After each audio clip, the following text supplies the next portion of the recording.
Welcome everyone to another episode of the Takedown Troupe, your weekly TNA review show here on the BC WrestlePod Conglomeration Network Syndicate podcasting YouTube Twitch dumb that we do every single day of the week, except for most Thursdays. But April's coming around, so that's all about to change and get thrown out the window. I am your host, Mikey, and joining me this week, we have the whole entire squad here this week for Takedown Troupe. So a little bit of introductions. First and foremost, he is my ride or die. He has been here from the very beginning of this whole crazy journey. And of course, he is my good friend, Papa Oso himself. Will is in the house. I'm glad that things weren't set on fire tonight for you to be here. I made it.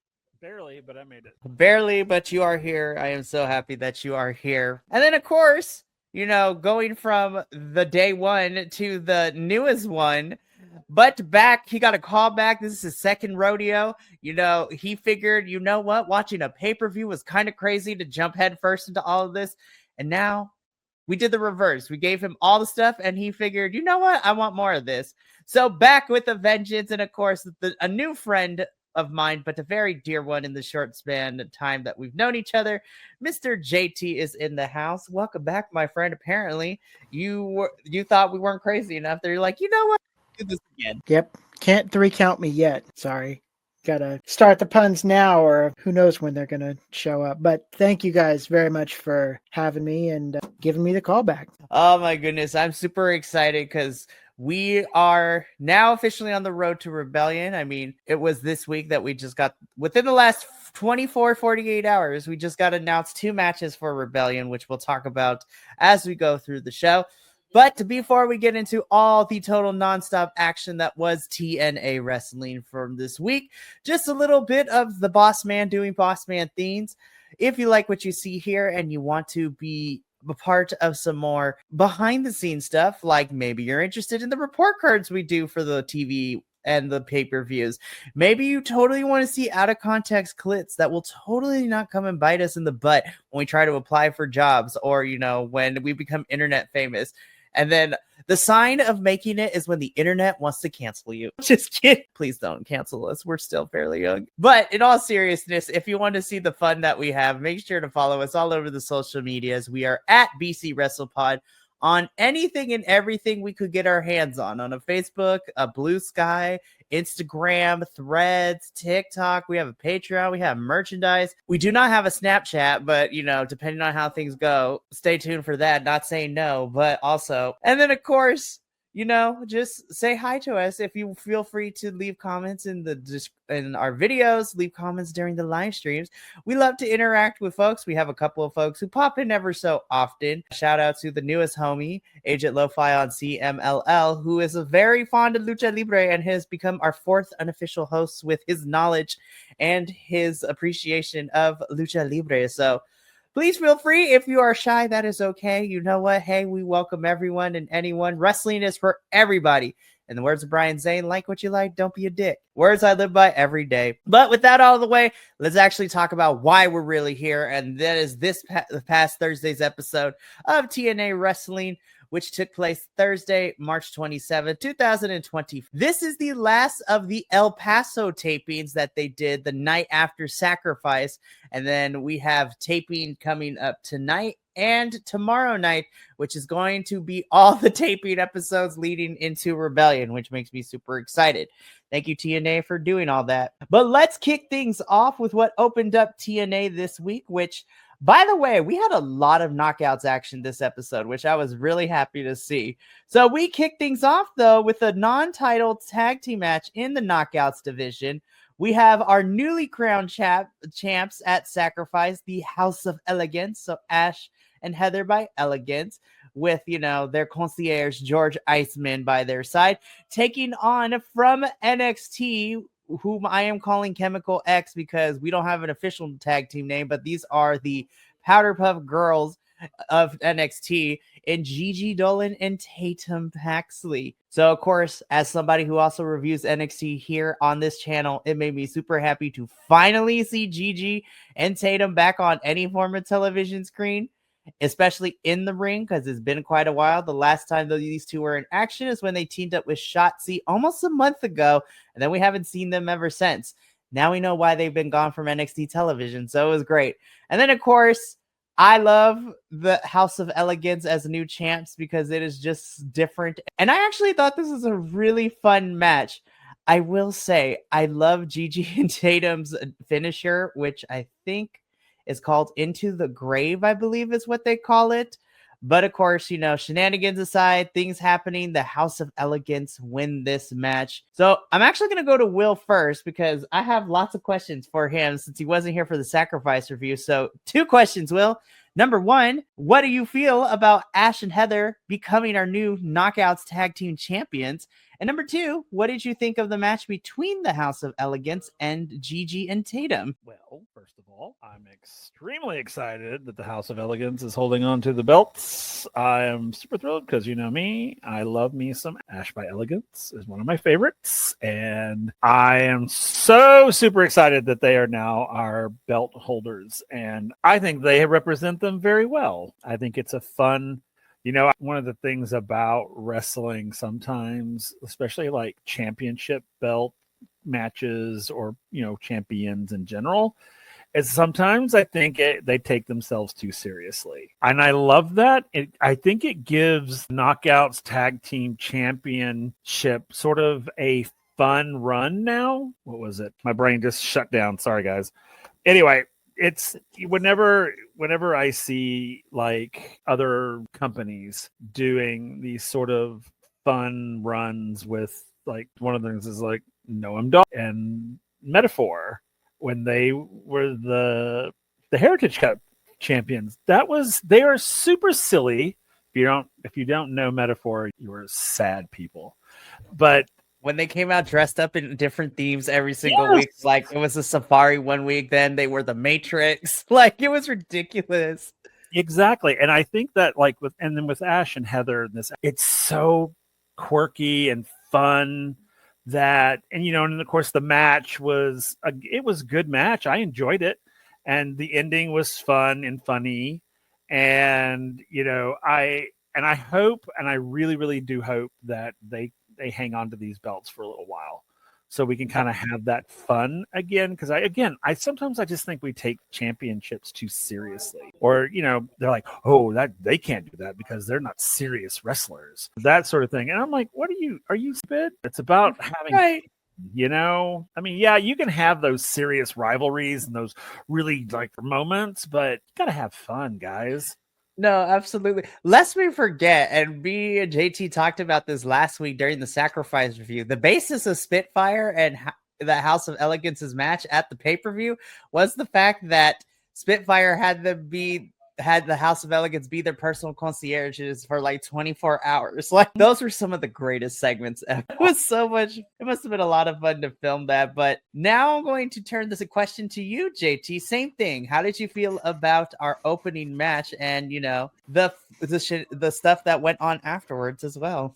Personally, coming into this, speaking of personal concierge's new neck ensemble with that brace and the bow tie going on, it's so ridiculous. That leads exactly into what Will was talking about, where throughout the years you see tag team matches, both male, female. Some of them, the champions, they have to be, you know, all sorts of stoic, or in this case, both Ash and Heather by Elegance, they bring that diffusion, if you will, to kind of make that wrestling, like you're looking at that going, all right, this is a little campy, but I'm here for it, you know? And to watch this was a knockdown, drag out kind of match. And this is my first time watching Gigi and Tatum, and like it was, their finishing move was like, I haven't seen a tag team match like that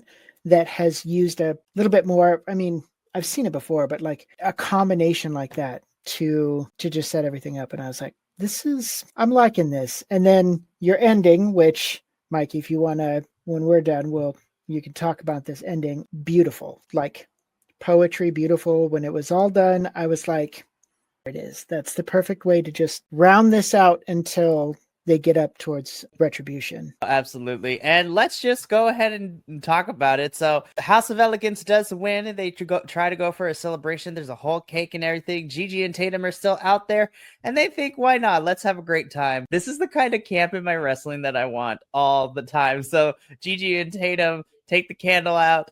They smear a little bit of icing, and then they take Ash's face and they smash it into the cake. And we'll talk about it in just a sec about the fact that she committed to the bit and she still had not even cleaned her face with a little bit of frosting. She still had the whole cake. She can't even see through the frosting. This was perfect. This was fun. I loved every single moment of it. And you know what? I think this was a fun way to open up TNA this week, because I'm going to be bringing that up a lot. I enjoyed this episode of TNA because it felt a lot of fun, but it also did a lot to progress storylines leading into the next pay-per-view. So after this moment, we cut backstage real quick with the youngest boy in charge, one of my personal favorites, Leon Slater, with Miss Gia Miller. Gia asked Leon about being in the main event tonight, going up against Nick Nemeth. Leon Slater talks about how, Nick Nemeth and his brother Ryan are going to answer for what they did at Sacrifice before beating up Matt, but also they're dismissing Leon. And so Leon is going to do what the Hardys have taught him, which is to fight deep, fight hard, and give it everything he has and show why he is the youngest in charge. God, I hope Leon becomes a champion by the end of this year. I am such a big fan, and I cannot wait. But speaking of backstage shenanigans, yes. So we have the Elegance girls with George Iceman. Ash is not having it. She needs to take a vacation. So Heather and George George Iceman, the concierge, have to hold down the Elegance brand, which I think is code for, because I think Ash has some independent wrestling shows she's going to be doing in the next week or two. So again, full on commitment to the bit. She's still covered in cake. They didn't even clean her eyes out. The water did not help, but she was here for it all. And I'm just like, this is why I love wrestling sometimes, because we just commit to the bit. It's so much fun. Girls, it's so good. Go ahead, Will.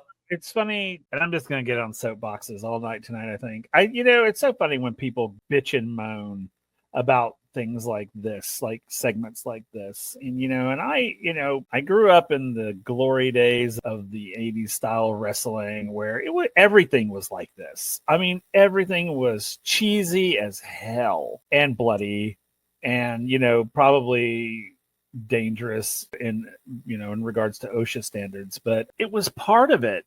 And I've been on the message boards and I see people commenting about how, oh, this is so dumb. Why do we do things like this? And blah, blah, blah. I'm like, wrestling's always been this. It's always been this. I mean, did you just hatch from an egg? I mean, literally, wrestling has always been a cheese factory. I mean, go back and look at some of the 80s style, like costumes and makeup. And, back in the 80s, they always had the eye candy, the ladies dressed in the scantily, clad outfits. And usually, and then, even like Cyndi Lauper, if you don't know who she is, shame on you. She was involved with wrestling. And I mean, it was complete and utter cheese. And it did not detract from the wrestling. It enhanced it. And that's what this does. It enhances, because all it does is set up the hatred between the House of Elegance and Spitfire. I mean, it just enhances it. So I love it when they do stuff like this. Yeah. Absolutely. 3 words: Legion of Doom. Just saying. If anybody has, like Will said, if you had just hatched right now and you started watching this type of stuff and you think, man, it's campy as hell, guess what? That's what they do. That's what they get paid to do. And you know what? They do it flawlessly when they do it. It is athleticism and theatrics at the same time. But anybody who has watched the older school wrestling, the Legion of Doom came out with shoulder pads, mohawks, and face paint. They were the Road Warriors. That's what they did. And you watched every night watching WrestleMania to watch the Legion of Doom, because they were amazing at what they did. So to see something like this and have somebody complain about it, be like, maybe you need to kind of get back to the roots a little bit and see what your forefathers and mothers used to do. Oh, absolutely. And I think people forget it when we talk about, because we call it professional wrestling entertainment. The key word being here is entertainment in this case. Yes, we love the athleticism. Yes, we love people defying all laws of gravity and physics, but we're also here to be entertained. And this is entertaining to us here at Takedown Troupe. So I think people just need to remember to have fun with what they're watching and not be so serious. In the words of the Joker, why so serious? We're going to talk about you when we get to it. Lord have mercy, it is tough. But we move on from this fun backstage segment into our next match. You know, Will's favorite people of all time. Just kidding. So speaking of Frankie was a busy man this evening, but we get into our next match again because we are in El Paso, Texas. We have Junior, yes, that Chavo Good, teaming up with the Aztec Warriors, which is Laredo Kid and Octagon Jr. of AAA in Mexico, taking on AJ Francis and Casey Navarro of First Class, and they are unfortunately paired up with somebody going through a midlife crisis and Frankie Kazarian. That is the best way to explain his wrestling character for those of you who may have not watched, who are so new to TNA. So I will say, while I wish they had gotten the win on the pre-show at Sacrifice, I am happy that for once Laredo Kid was not used as cannon fodder, because the Aztec Warriors and Chavo Guerrero actually won. My God, though, the tribute to Eddie, that frog splash was beautiful. And I think that's what got me. Everybody here at BC WrestlePod and on the internet knows that Eddie is probably my favorite old school wrestler of all times, just because of Latino heat and everything, but also what he represents for a kid like me. Being like, oh my gosh, between him and Rey Mysterio, Halloween Havoc, I know is overplayed, but that match between those two at Halloween Havoc back in the day is one of my first real introductions to wrestling. And also be like, oh my gosh, there's not just white wrestlers on my screen. But this was a match, and this was it was for the people. The crowd in El Paso, I love you so much. Every chance they got, whether it be AJ or Frankie, at one point, they didn't uncensor it, but they got called a puto too, which was hilarious to me. I was just like, never change, El Paso. And I have to say, despite me not liking AJ and Casey's First Class characters, I will never discredit Casey Navarro as a wrestler because I think he's good. And honestly, I think AJ does what he does best, being a big man with the powerhouse. But yeah, again, Chavo and the Aztec Warriors pick up the victory here, sending the crowd home and El Paso happy. I was like, thank gosh we didn't have First Class beat Laredo Kid and Squad again. JT, there's a running gag here that Laredo Kid is so good in the ring, but every time he is on the TV show, he is usually here to eat a pin and lose. He never, ever wins. In the last couple of times he's been here, he never has won a match. He's always used to lose or get pinned. So it was nice that he actually won. So I'm actually going to go to you first. So you have a little bit, you're like, hey, I know who Chavo Guerrero Jr. is. Yeah. So what did you think of this 6-man tag team match? This was insane. And like you said, having Chavo Guerrero and the Aztec Warriors, it was almost like watching like Rey Mysterio and Eddie Guerrero in the ring, like going up against First Class and Mr. Kazarian there. That was my team. I was like, they better win. I'm going to riot on this podcast if they don't win. So to watch this was pretty spectacular, especially that little tribute before the frog splash there. I was like, there we go. That's it right there. And now got a W. He doesn't have to be like, oh no, I'm just constantly going to lose. AJ's athleticism, like that dude is a brick house. I was going to use other words, but he picked up both Aztec Warriors and just gave him a fling, like he was just, tossing out laundry or something. Like that was impressive. I loved it. This whole match was amazing to watch. Awesome. All right, now I turn the attention to Will. So, Will, we know your feelings of First Class and in more recent weeks with their Penthouse segments. But what did you think of this 6-man? Literally, they paired up people we like versus, well, minus Casey, because I like Casey, but they paired up like two of the worst people we always talk about here on this review.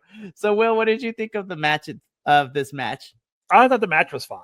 I didn't have a problem with the match. And yes, I hate AJ Francis and Frankie Kazarian. Those two characters can take a long walk off a short pier, and I'd be okay with it. Casey Navarro, I actually do like. I will admit, I wish that Casey Navarro would get away from AJ Francis and be his own man, but whatever. So at the moment, he gets hate by association only, not directly. Now, let's talk about the spotlight of this match, which was Chavo Guerrero Jr. and the Aztec Warriors. Because let me tell you, if they did not win in El Paso, I would have set this state on fire. I would have burned it to the ground. Just like, for those of you watching at home, Will is a Texas native. I am a Texas native. When I saw this and they were in El Paso, I was like, you better not. I was going to be pissed. And yes, I am happy as can be that Laredo, I am absolutely happy for him. However, I want him to win as an individual wrestler. I'm tired of them using him as cannon fodder. I am absolutely sick and tired because he's a freaking amazing wrestler. And yet every time we see him, he loses. And it just makes me so angry. So it was wonderful to see the three of these guys take this victory. I was like whooping and hollering when it happened.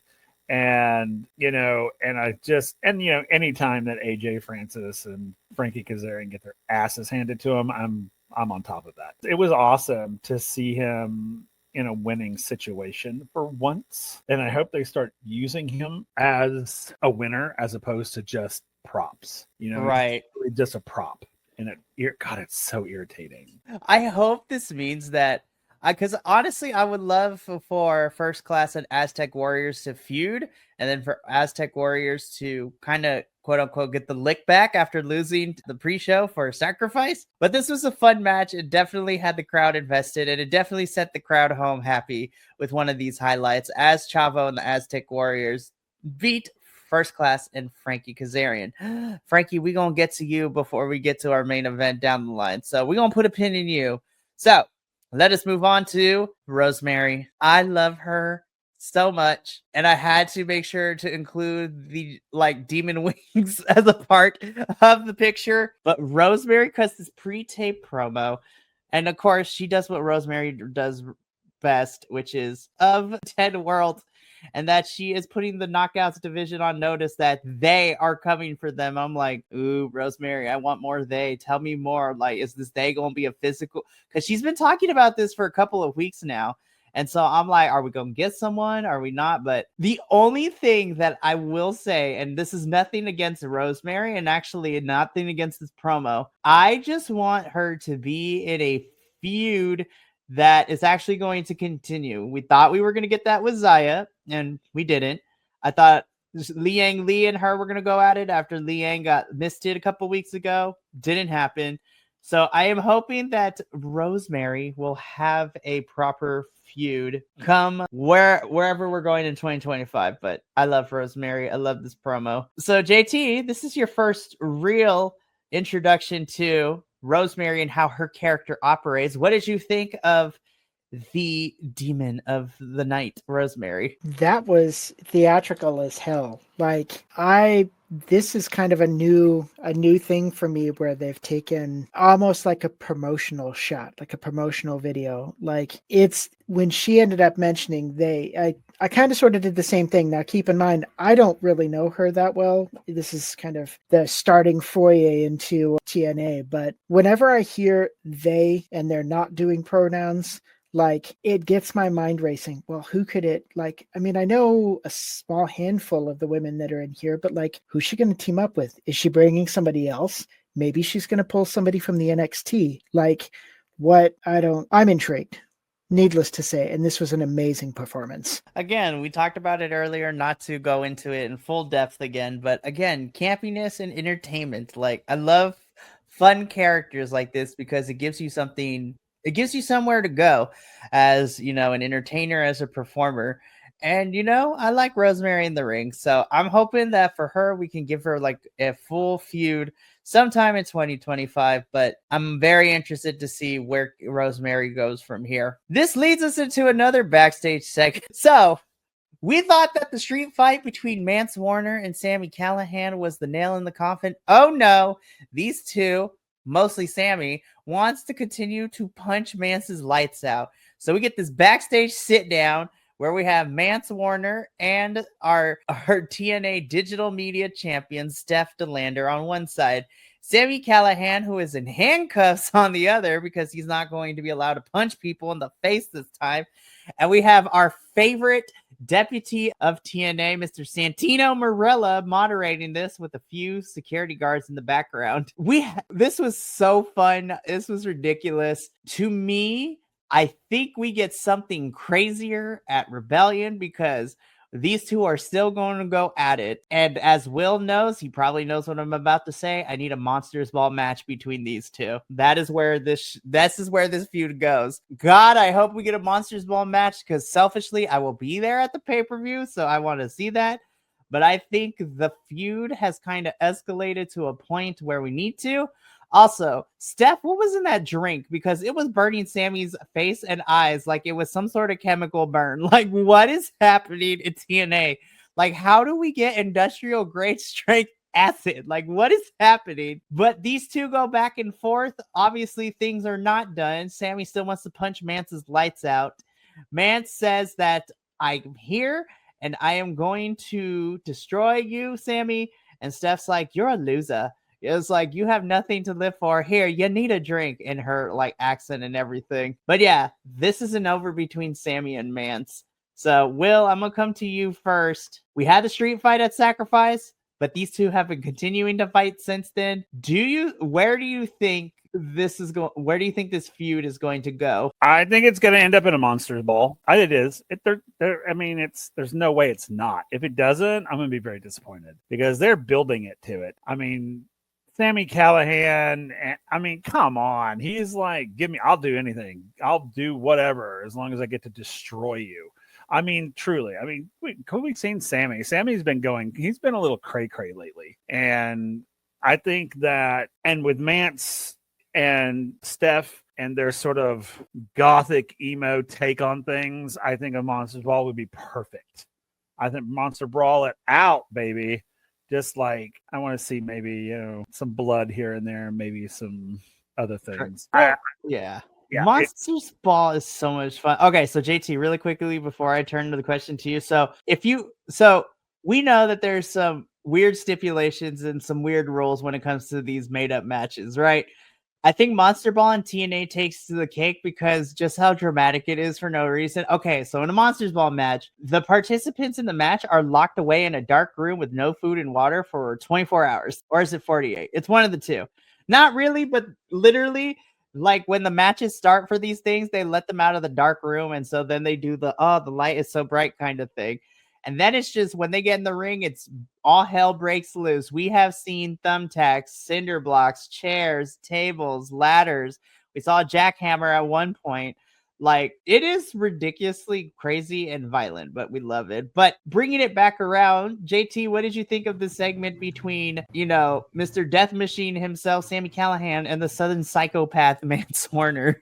Yeah, I definitely agree that, for one, anything in that cup, like, that's why it's steel, because we'll get to that later. But like you guys were mentioning, that this turning into a Monster Ball is going to be, it looks like it's going to be a needed thing. Like, they had to handcuff him so he wasn't going to beat the guy. Like, that's pretty much where I'm going to end. That is, we need that Monster Ball. Hash it out and either turn your back and, I guess, bury something, a hatchet, whatever it may be.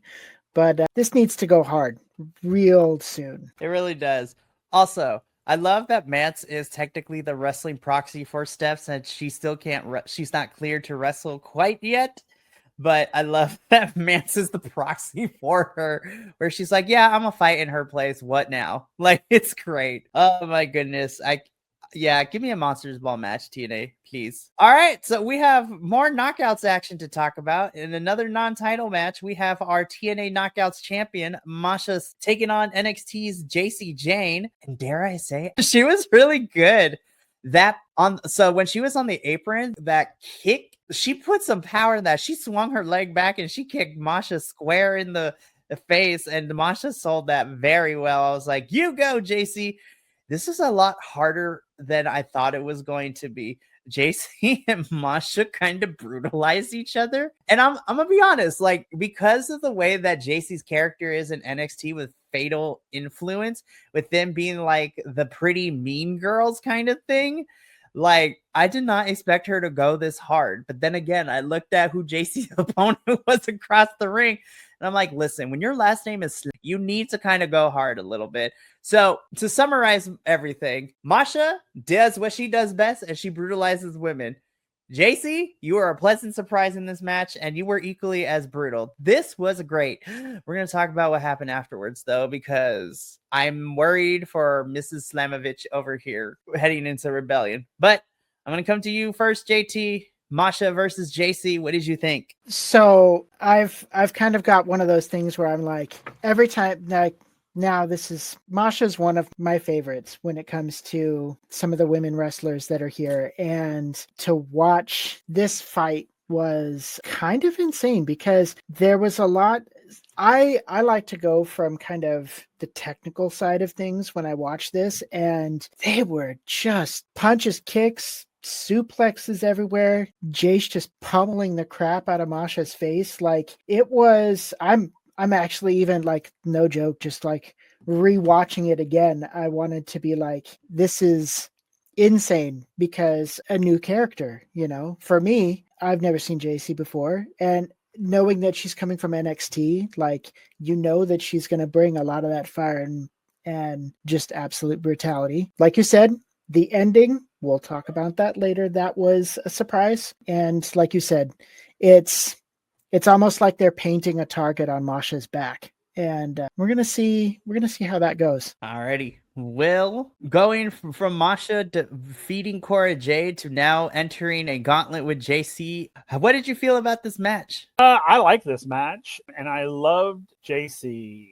as a singles wrestler. I mean, yeah, you know, it's so funny because I don't know necessarily they know what to do with her. So I think that's why they put her in groups. And I think she could be her own, like, a pretty badass one too. She's a great heel. I mean, she's, you know, by any means necessary type of thing. And I think she could lean even deeper into that and, like, really be, you know, because right now I think she's sort of the caricature of a heel. They've kind of pushed her into that category, because even when, like, back with Chase U and all that, even though she was like, oh, I'm here to help you, we knew she was darker and there was something sinister under there, but I think they really kind of made her too much of a caricature, and which is a disservice to her because she's actually really good at what she does.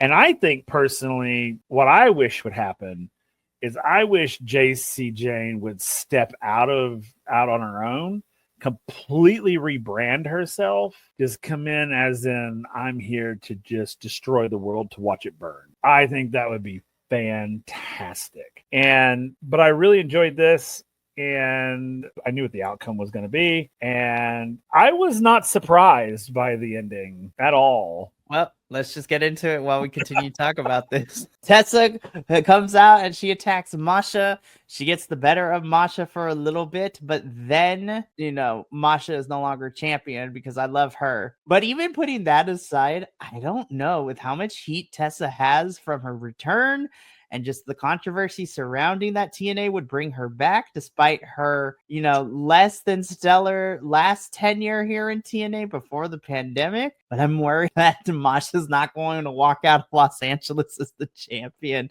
I don't know. I tend to overanalyze when it comes to these wrestling things, but I don't know. Yeah. But yeah, so we get this 3-on-3 match next week. Should be fun. But I'm worried for Rebellion. Anyways, we move on. This was the money shot for me right here. Like, yes. Okay, so me and Will got the match wrong at Sacrifice because Ali did end up beating Mike Santana, and JT, like me and you talked about last week, halfway through the match, Ali had a dislocated jaw and set it back into place in the middle of the match to finish it. Like, that was insane. And then when we were talking about the show last week too, like, he took some fans' beer and put it in the middle of the ring after the match at Sacrifice. And it's just like, here, this is going to be here for you because you lost. That was like, oh my gosh. But this segment has Mike Santana walking through the streets of New York. We're getting, like, cuts to Ali and Mike Santana's feud so far.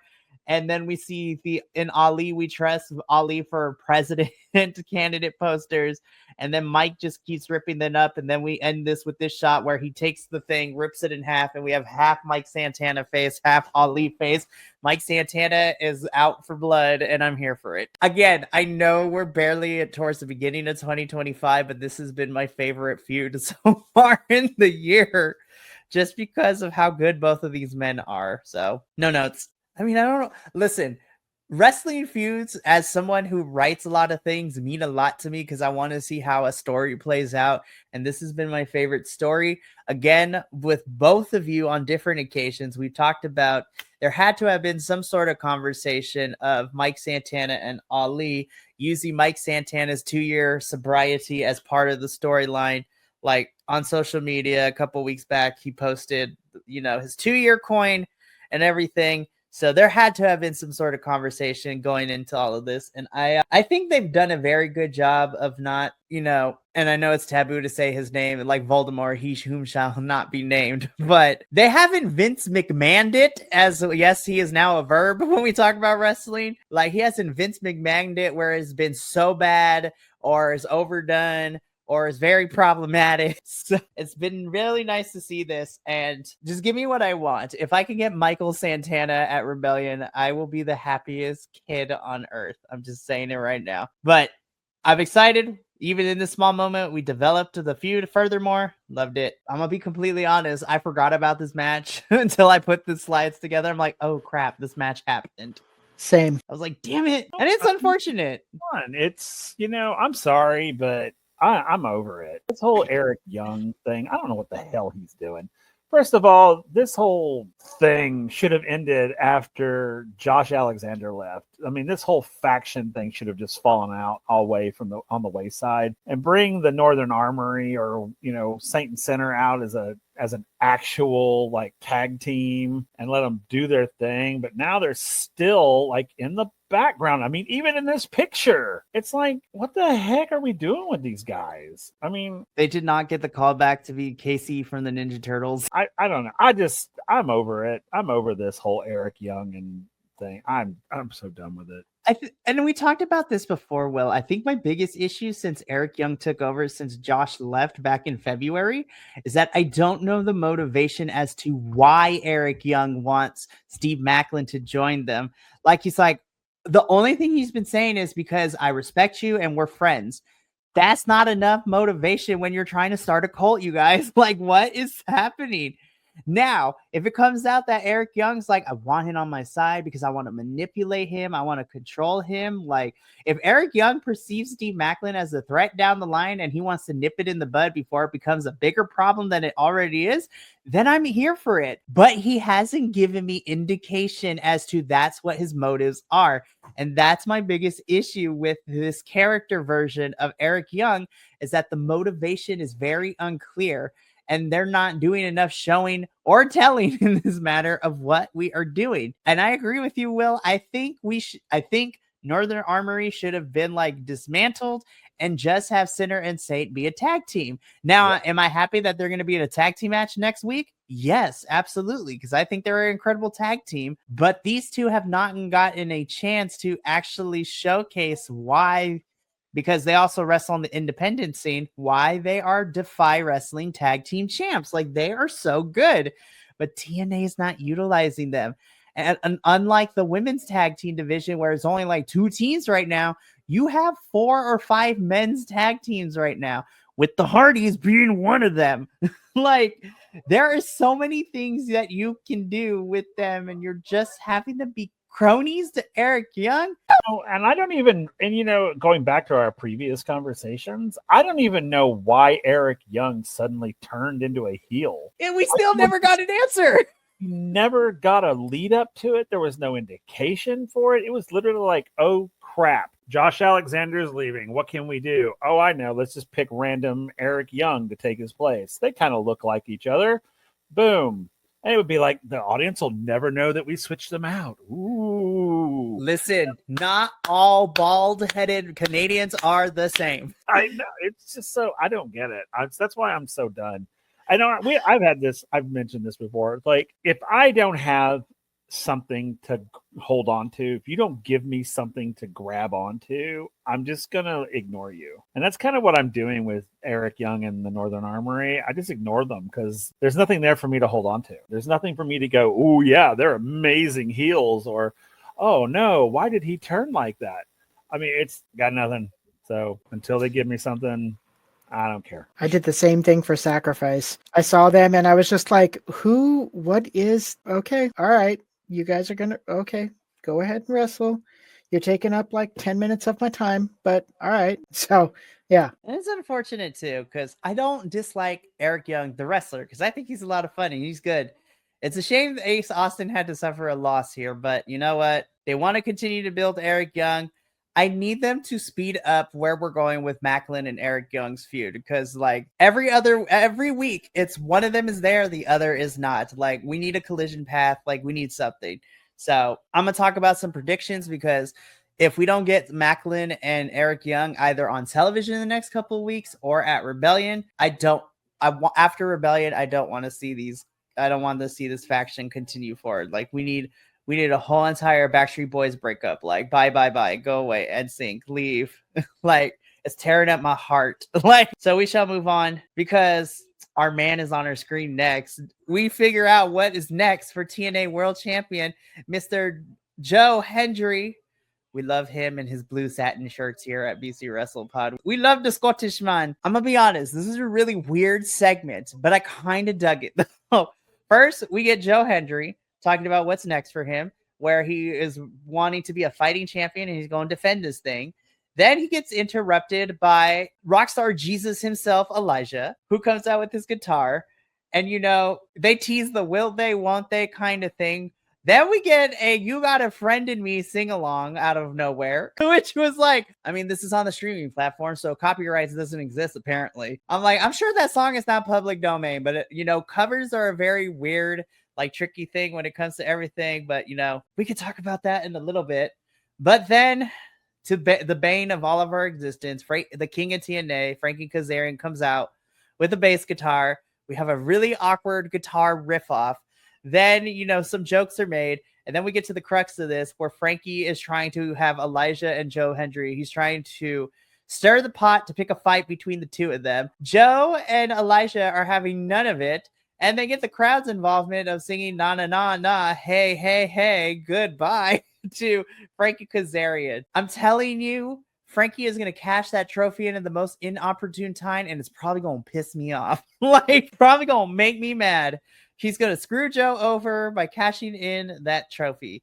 Now, as far as this segment goes, I really hope they don't turn Elijah on Joe, because I will actually be kind of mad. Like, I don't think Elijah should be a heel for right now. I think down the line, when he's been in TNA for a little bit longer, absolutely. This was just a weird segment, because I'm like, so are we teasing Elijah and Joe, Frankie and Joe, a triple threat between these three? Like, we still don't know what's next for Joe Hendry, but I dug it for what it was. I enjoyed it. But I will also admit, as much as I love the shenanigans that Joe Hendry brings in all these segments, we needed to tighten up on the direction of where we're going with Joe and this championship. Because Joe, we haven't even found a proper challenger for Joe Hendry in the title yet. When he won it off Nick Nemeth, I was so excited. But we don't know who he gonna challenge next. Like, we have not defined that in like the last 2-3 months. So JT, I'm gonna come to you first. So what did you think about this whole acid dream of us? This was just kumbaya-tastic. I loved it. Like, just watching their performances just in general. I mean, yeah, Frankie was cringe as all hell, but, how can you not being the way that he be? I think it'd be really cool to have, like, Frankie and Joe in a one-on-one. Like, I know that sooner or later it's going to happen with all three of them, and I hope, like you said, that Rockstar Jesus is not going to turn heel, because I don't want an emo hippie. Like, I like him as a character. He's when I saw him in Sacrifice, I could watch more of that, and then I look at Frankie and I go, I don't want to watch more of that, but we're going to see it anyways.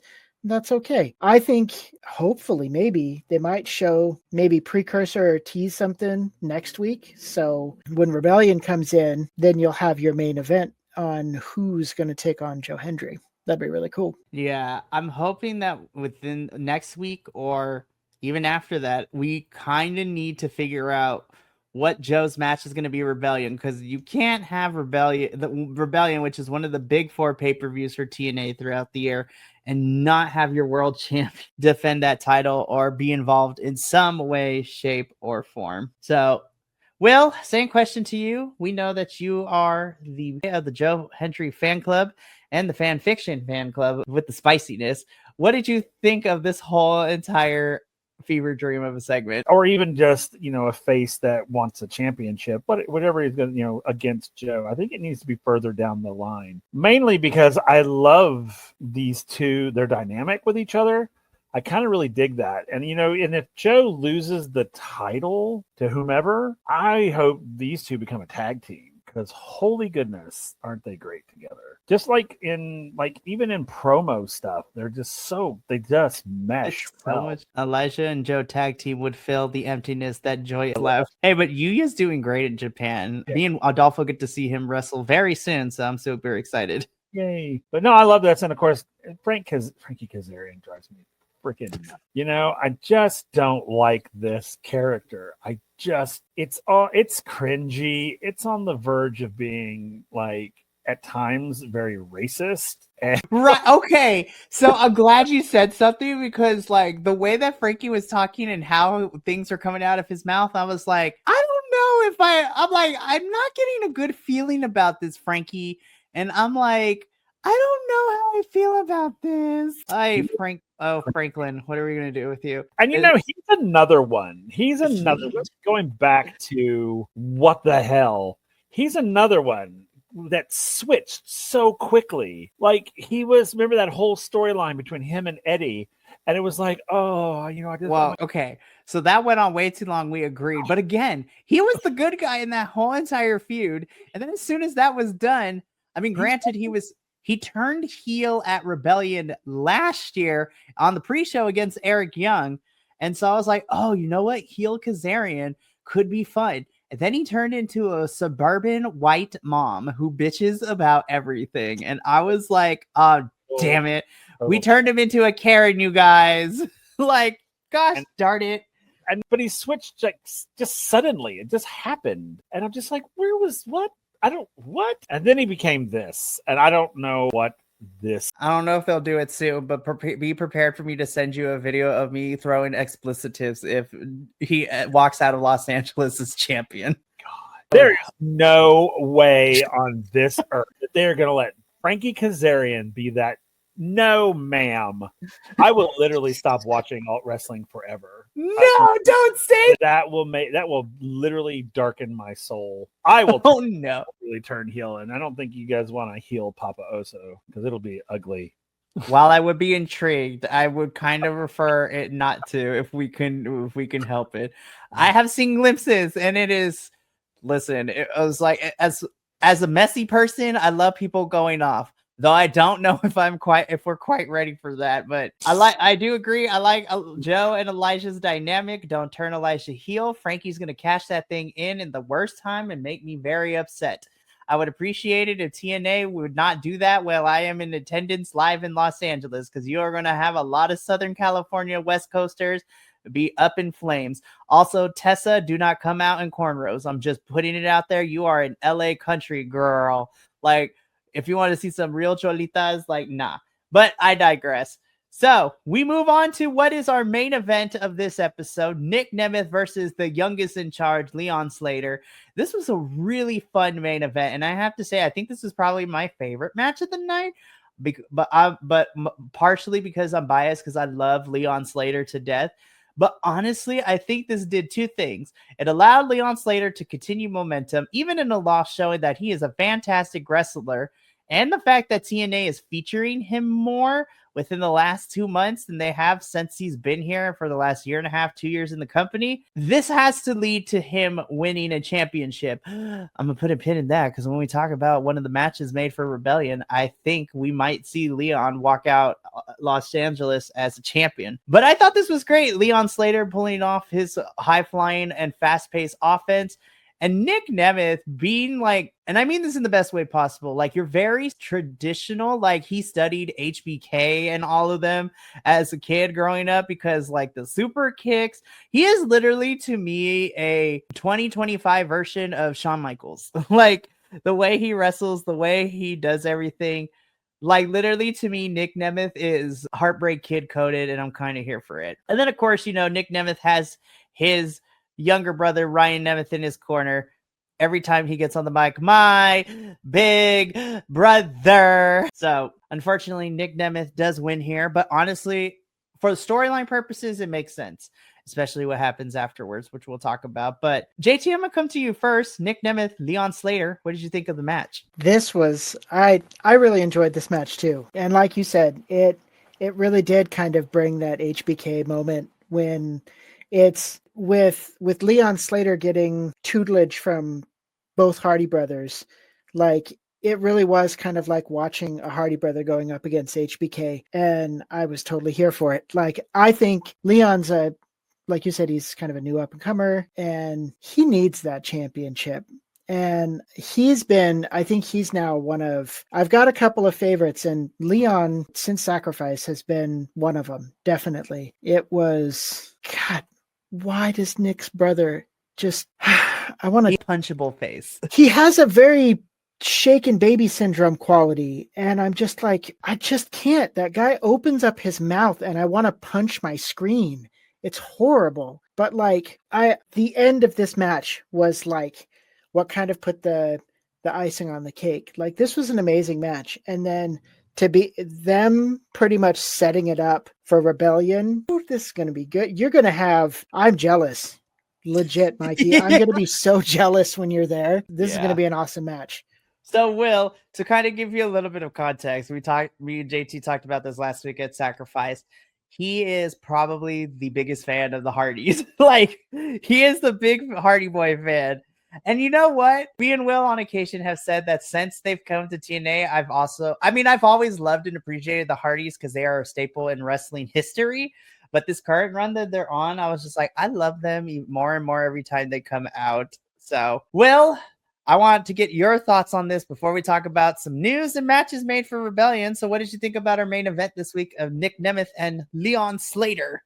I mean, it was good. It was a good match. I hate that Leon Slater keeps losing, because he's so good, and I hate that because I freaking love Leon Slater, but I'm starting to not care anymore. And I'm already tired of the Nemeth brothers. I think it's played out. It's just, what I really want to see? I want to see Nick and Ryan get into a squabble and start separate and become two different factions where they're literally fighting each other. I would love that because Ryan Nemeth, my God. I mean, he's funny because when I saw him at Genesis, he was hilarious. I'm not going to lie.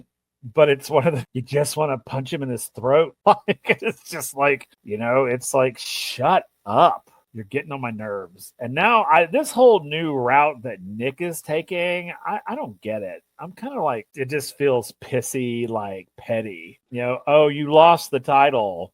You're not as good as you think you are. Oh, right. Man. Well, okay, here's the thing. So I knew a heel turn for Nick was going to come, but I thought it would be for him to go back after Joe, which I would be here for. A heel Nick Nemeth versus a face Joe would be great. But since we're having Nick and Ryan, be a tag team now, I'm like, interesting choice, TNA, because that goes back to what we were talking about during the Elijah, Joe, and Frankie segment. Right now, there is not a credible person to go up against Joe right now for the title. And I'm like, I don't know what kind of match he's going to have at Rebellion. So I don't know. I agree with you that I want to see Leon win a little bit more, but I'm going to tell you why I think we're going to see Leon win big very soon in a little bit. But at the end of this match, Leon Slater gets beat up by Ryan and Nick. But then, of course, we have the Hardys music play. They come out for the save. Matt gets on the mic. He talks about how, Ryan and Nick, you want to do all these things to me, and you want to feel how you made me feel and looked after you beat me up in that cage. Well, we'll settle it at Rebellion. So as per Santino Marella and TNA social media accounts, at Rebellion, we are getting a TNA World Tag Team Championship match. The Hardys defending the titles against Nick and Ryan Nemeth. And I'm so excited. I get to see the Hardys live. This is going to be so much. The Hardys are awesome live. I know you got to see them at Genesis. They are so good. That's what really, seeing them live really like solidified my love for them. I mean, I already liked them and they were growing on me.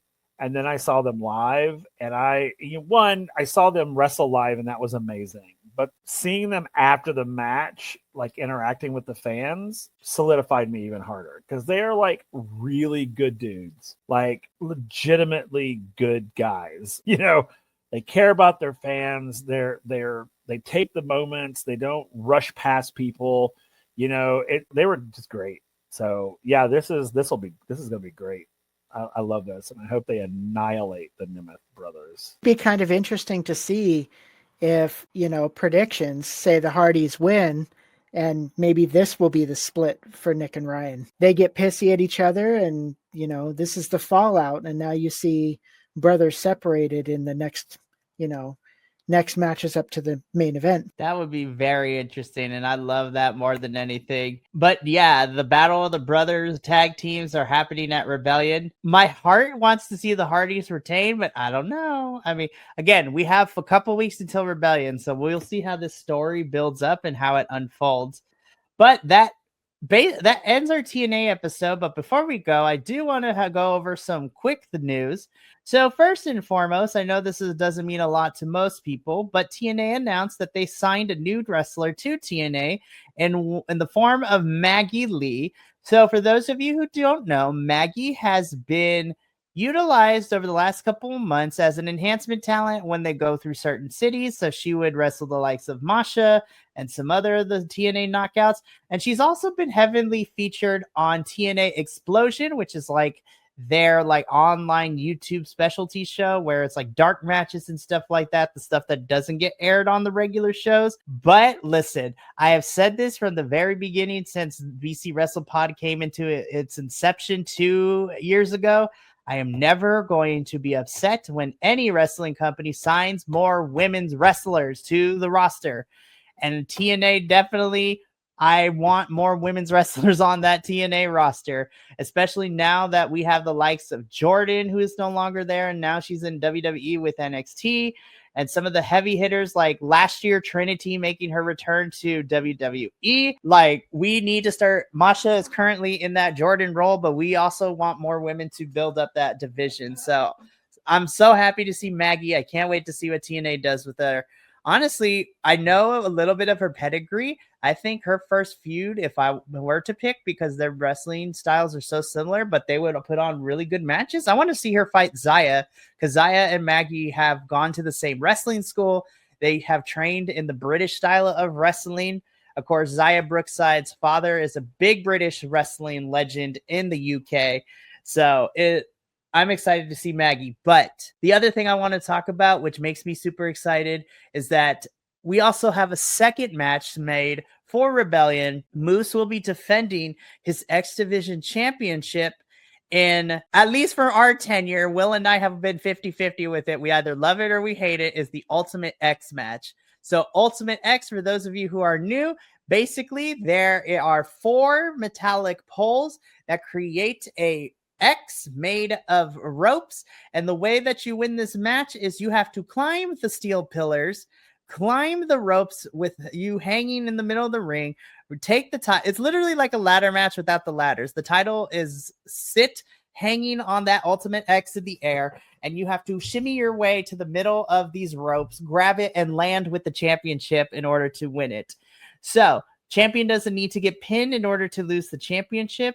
And I'm going with my hearts in this, and I hope it is true. I believe this is where Leon wins this championship, because you have usually it's 6 people in this type of match, and it's usually all your quote unquote cruiserweights, which, X Division is what we call here. So Moose is going to defend it, and I can see people like Leon Slater. I can see Trey Miguel. I can see Ace Austin, like all our smaller guys who are more athletic. And if we have qualifying matches and Leon punches his ticket to Ultimate X, I think this is where we see Leon win the championship, because I think Moose has had this thing since what, October, November. So I think this is the perfect way for Moose to lose this, and he doesn't have to get pinned. So you don't have to worry about him getting pinned and, big champion, big face losing. So I'm excited because I get to see this live, and I'm going with my heart, and I'm hoping that if we have qualifying matches and Leon makes his way to Los Angeles, I'm hoping this is where Leon wins this championship. But I'm excited. This is going to be a fun match either way. So we got 2 matches so far for Rebellion. As the next couple weeks go, I'm pretty sure we will get more, which I'm super excited for. But that brings us to the end of this week's TNA review. I know it's sad that we have to end it this week, but fear not, because we will be back next Friday to review another exciting episode of TNA Wrestling. So from myself, Will, and JT, the trio here at Takedown Troupe, remember, take care of yourself, love one another, stay Bi-Conic, and more importantly than anything, you always deserve to finish your story. We will catch you next week for another exciting episode of Takedown Troupe. But until then, sayonara, adios, and remember, thank you so much for tuning in to another Vibe Tribe production. What's gonna happen next time? Well, you're gonna have to tune in to find out. But until then, remember, take care of yourself, love one another, and as always, make sure that you keep the good times rolling. Thank you for being here, and we'll see you next time.